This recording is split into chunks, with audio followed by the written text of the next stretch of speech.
জঙ্গলের super hero ছোট হরিণ পার্ট 2। কালু শেয়াল ছোট হরিণ থেকে তার পাখনা নেওয়ার মতলবে ওর বাড়ির জন্য রওনা হয়। আর ছোট হরিণ নিজের ডানা মেলে আকাশে উড়ে বেড়াচ্ছিল। তখনই ও দেখে যে পুকুর পাড়ে কিছু জানোয়ার জড়ো হয়েছে আর একটা খরগোশের বাচ্চা জলে পড়ে ছটপট করছিল। কেউ আমার বাচ্চাকে বাঁচাও, না হলে ও ডুবে যাবে। তোমার প্রথমে এর খেয়াল রাখা উচিত ছিল। এখন যে জানোয়ার সাঁতার কাটতে পারে সেই তাকে বাঁচাতে পারবে, আমরা কিচ্ছু করতে পারবো না। তখনই ছোট হরিণ ওদিকে যায় আর ডুবন্ত খরগোশকে ও তুলে নেয়। এটা দেখে সব পশুরা অবাক হয়ে যায় আর ছোট হরিণ ওকে কিনারায় এনে রেখে দেয়। তোমাকে অনেক অনেক ধন্যবাদ ছোট হরিণ, তুমি আমার বাচ্চার প্রাণ বাঁচিয়েছো।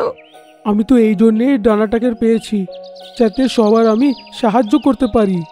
তুমি খুব ভালো কাজ করছো গো ছোট, সাব্বাস। আবার দেখা হবে বলে ওখান থেকে চলে যায়। আর সন্ধেবেলায় ঘরে পৌঁছে সেই মুক্ত মাথার থেকে সরিয়ে দেয় আর ওর পাখনা গায়েব হয়ে যায়। তখনই সেখানে কালু শেয়াল চলে আসে আর ওকে দেখে ছোট হরিণের মাও ভয় পেয়ে যায়। শুনেছি নাকি তুই জঙ্গলের হিরো হয়ে গেছিস ডানার জন্যে? হ্যাঁ কালু, এটা সত্যি। আমার জঙ্গলের জানোয়ারদের সাহায্য করতে ভালো লাগে। ঠিক আছে, এখন ওইটাকে আমাকে দিয়ে দাও, আমি সবার সাহায্য করব, তুমি বিশ্রাম করো। এ তুমি কি বলছো, দিবি কি না?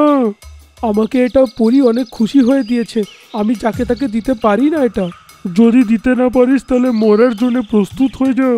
শুনে ছোট হরিণ আর ওর মা ভয় পেয়ে যায় আর বাধ্য হয়ে মুক্ত ওকে দিয়ে দেয়। কালু সেই মুক্ত নিজের মাথায় লাগায় আর ওর পাখনা গজায়। কালু আমার কথা শোন, এখন রাত্রির হয়ে গেছে, এখন থেকে এটা আমার ডানা। দিন হোক বা রাত, আমি এটাকে কিন্তু সরাবো না।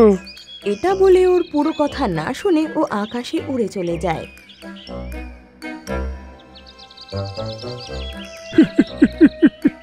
সবার থেকে প্রতিশোধ নেব। ও দেখে যে রামু হাতি নিজের জায়গায় আপন মনে বসে। রামু হাতি, একে এক্ষুনি মজা দেখাচ্ছি বলেও হাতির কাছে যায় আর ওর ওপর শকুনের মতো ঘুরতে লাগে। কেমন আছিস রামু হাতি? এ আবার কি, তুই উঠছিস কি করে রে? আমি উঠতেও পারি আর এখন তোর থেকে প্রতিশোধও নিতে পারি। বলেও মজা করে রামু হাতির ওপরে এসে ও 2-3 বার আঁচড় মেরে দেয় আর রামু আহত হতে লাগে। এই নে হাতি, এই নে মোটা। এরকম বলে ও আরো ওকে আহত করতে লাগে। রামু হাতি নিজের সুর দিয়ে ওকে ধরার চেষ্টা করে, তো ও উপরে উড়ে যায় আর ওকে জ্বালাতে লাগে। আমাকে ধরতে পারিস তো ধর। রামু হাতির এটা দেখে খুব রাগ হয় আর সঙ্গে সঙ্গে পাখনা থেমে যায় আর কালু শেয়াল ডগমগ করতে করতে নিচে চলে আসে। আরে এসব কি হচ্ছে? আমি নিচে যাচ্ছি কি করে? আর ও ঠিক রামু হাতির সামনে গিয়ে পড়ে। রামু হাতি ওর গলা সুরে ধরে 2 বার জোরে জোরে আছাড় মারে। ও আরে ছেড়ে দে রে।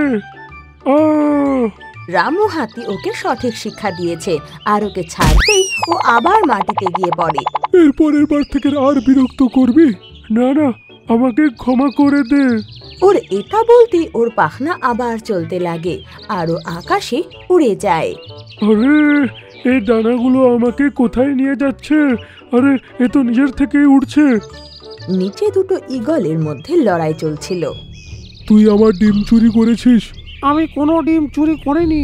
যদি চুরি করিসনি তাহলে কে করেছে? আমাদেরকে ছাড়া এখানে আর তৃতীয় জানোয়ার কে আছে যে উঠতে পারে বল? তখনই কালু শেয়াল ওদের মাঝখানে গিয়ে পড়ে। এ কি, এই নেকড়েটা আবার উঠতে পারে নাকি?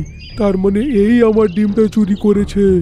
আরে আমি উঠতে জানি না রে, এই ডানা তো এমনি।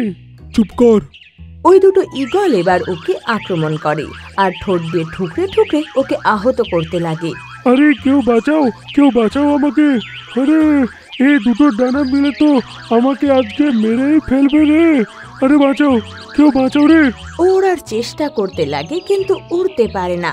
যখন ও অনেক আহত হয়ে যায় আর ঈগলরাও হাঁপিয়ে যায়, তখন ডানা আবার উঠতে লাগে আর ওকে আকাশে উড়িয়ে নিয়ে যায়।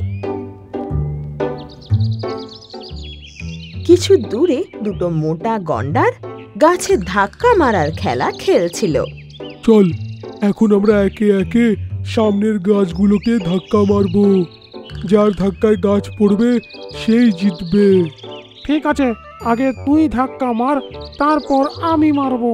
শুনে সেই মোটা গন্ডার খুব জোরে গাছের দিকে দৌড়াতে লাগে আর কালু শিয়ালও সেই দিকেই মাটিতে পড়ছিল। আরে এই ডানাগুলো তো আবার খারাপ হয়ে গেল, এগুলো তো আমাকে নিচে নিয়ে যাচ্ছে। আরে পাখনা যেন ওর আর বসে ছিল না।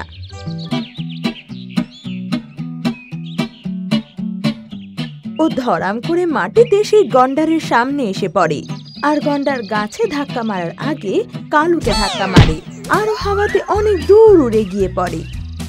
আরে মরে গেলাম রে! এইবারও ছোট হরিণের সামনে গিয়ে পড়ে আর ওর অবস্থা খারাপ ছিল। ওর অবস্থা দেখে ওদের দয়া হয়। আমি তো তোকে বলতেই যাচ্ছিলাম, কিন্তু তুই তো আমার পুরো কথাটাই শুনলি না। আমি কিছু শুনতে চাই না, তুই শুধু আমাকে এখান থেকে বাঁচা। এই ডানাগুলোকে নে, কি করে নিবি আমি জানি না। ওর এই কথা শুনে ছোট হরিণ ওর মাথা থেকে মুক্তো সরিয়ে নেয় আর পাখনা সঙ্গে সঙ্গে গায়েব হয়ে যায়। তুই সকালে এটা নিতে চলে আসিস, দিয়ে দেব। তুই রাখ এখন এটাকে, আমি তো এর থেকে বাবা দূরেই থাকবো। বলে কালু শিয়াল ওখান থেকে পালিয়ে যায়।